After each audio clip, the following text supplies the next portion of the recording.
"If only you could hear this barber's voice," said the customer looking into the camera. "But he speaks to you with his hands, and you feel understood." In downtown Springfield, Marcus Wilson's barbershop was different. Customers waited in line, but not just for a haircut. When Channel 7 News aired that story, no one expected what would happen next. The small barbershop at 47 Oak Street came alive silently with the first rays of morning. Marcus Wilson, 45 years old, looked in the mirror as he cleaned his scissors with strong hands. Born deaf, Marcus's world was filled not with sounds, but with vibrations, images, and feelings. When the shop door chimed, of course he couldn't hear that chime, but he could feel the vibration. His first customer was Harold Thompson. The 70-year-old retired teacher had been coming to Marcus for 15 years. Marcus smiled, placed his hand over his heart, then made a loving gesture toward Harold. Harold made the same movement. Both knew this meant, "Good morning, how are you?" "Marcus, son," said Harold, moving his lips slowly. Marcus was masterful at lip reading. "Today is a special day. My grandson Jason got into university." Marcus's face lit up. He raised his hands in a celebratory gesture. Then he touched Harold's shoulder and gave a thumbs up. He meant, "Congratulations." When Harold sat in the chair, Marcus began to work. Every movement was incredibly careful, every touch calculated. As he cut hair, he read the expression on Harold's face. Happy, worried, uncomfortable. This was Marcus's superpower. Since he wasn't drowning in words, he truly saw people. The afternoon brought a crowd to the shop. Marcus's customers didn't come just for haircuts. When David Martinez arrived, his face was gloomy. He had been laid off from work. Marcus put down his scissors and sat across from David. He gestured, "What happened?" with his hand. David understood this because Marcus taught his customers basic sign language. "I got fired, Marcus," David said slowly. "I have a mortgage, my kids' school expenses." Marcus stood up and firmly touched David's shoulder. Then he went to the register and pulled out $50. He pressed it into David's hand and nodded. "Marcus, no," said David. "I can't take this money."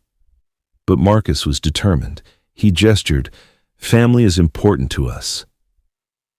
David took the money with tears in his eyes. This scene was witnessed by other customers in the shop.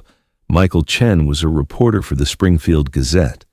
He realized at that moment that Marcus's story was worth writing. A week later, reporter Sarah Mitchell from Channel 7 News came to the shop. She had read Michael Chen's article and wanted to do a news story about Marcus.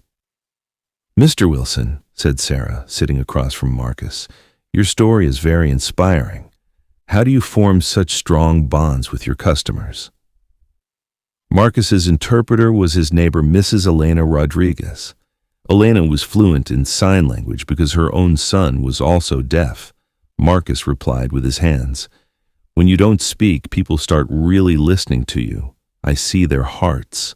Sarah turned to her cameraman. "We absolutely must get these shots." As the cameras rolled, customers spoke about Marcus one by one.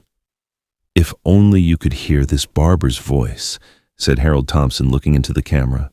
"But he speaks to you with his hands and you feel understood." "Marcus doesn't just cut hair," said David Martinez. "He gives our souls a trim." "He's our neighborhood angel," added Mrs. Chen. "My son was scared to get his first haircut. Marcus treated him so beautifully that now he wants to be a barber when he grows up." The news aired that evening. Springfield residents already knew Marcus, but the story went viral on social media. When Marcus opened his shop the next morning, he was shocked. There was a long line outside. People had come not just from Springfield, but from neighboring cities. Among them were deaf children. Their parents wanted to introduce them to Marcus. Young people who knew sign language had volunteered to help Marcus. But the biggest surprise came from Rebecca Davis. She was a famous hairstylist and TV personality. She stepped out of her luxury car and entered the shop. "Mr. Wilson," she said through an interpreter, I'm Rebecca Davis. I own Hairmasters Academy. I want to talk to you. Marcus was amazed. Rebecca continued, I was also deaf as a child. I had surgery at age 8 and started hearing. But what you do, this is very special. I want to make you an offer. Rebecca's offer was this. She wanted to hire Marcus as a special instructor at Hairmasters Academy. He would train deaf barbers and give courses on sign language customer service. I'm offering $150,000 a year as salary, said Rebecca, plus your health insurance, retirement plan. You'd need to move from Springfield to Chicago. Marcus felt his head spinning. This was the biggest opportunity of his life. He would be financially comfortable, touch more lives. But there was one problem. This neighborhood, these customers, this home. That night at home, he thought, maybe the time had come. In the big city, he could dream big dreams. The next day, he would give Rebecca his answer. But when he opened the shop in the morning, what he saw changed his decision. Harold Thompson was there, but this time he wasn't alone. With him was an 8-year-old child. The child was deaf and looked very scared. Marcus, said Harold through an interpreter, this is Jake, my neighbor's grandson. His family wanted to take him to a special barber in the big city, but I said, the best barber is our neighborhood's own son, Marcus. Marcus knelt beside Jake. When the child saw Marcus, his eyes lit up. It was the first time he had met a deaf adult like himself. Marcus smiled and made the hello sign. Jake shyly made the same sign back. At that moment, Marcus understood. Money and fame didn't matter. What was truly valuable was children like Jake finding role models. He called Rebecca and politely declined the offer, but Rebecca's response surprised him. Marcus, I understand you. Then let's change the plan. How about we open a Hairmasters Springfield branch? You'd stay in your neighborhood and fulfill your big dream too. 6 months later, Hairmasters Springfield Academy opened at 49 Oak Street. Marcus started work as head instructor. Now he wasn't just cutting hair. He was teaching deaf young people a profession. He was giving sign language courses. He had started a program called Silence Therapy in the neighborhood. People would sit quietly next to Marcus, communicating only through hand signs. Jake was now Marcus's favorite student. He would come every weekend to learn barbering from Marcus.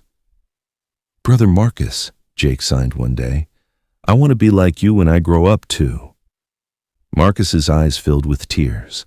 He touched the child's shoulder and signed, You'll be better than me. Channel 7. News came back a year later. Marcus's academy was running successfully. 15 deaf young people had gained professions. Mr. Wilson, said Sarah Mitchell, a year ago you were offered a great opportunity. You chose to stay here instead of going to Chicago. Don't you have any regrets?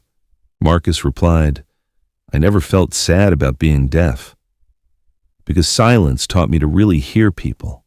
I rejected the money because real wealth was here, in my neighborhood's love and children's smiles. In the final scene, Marcus was working in his shop. The radio was playing. Even though he couldn't hear it, it was for his customers, the sounds of scissors, footsteps, laughter.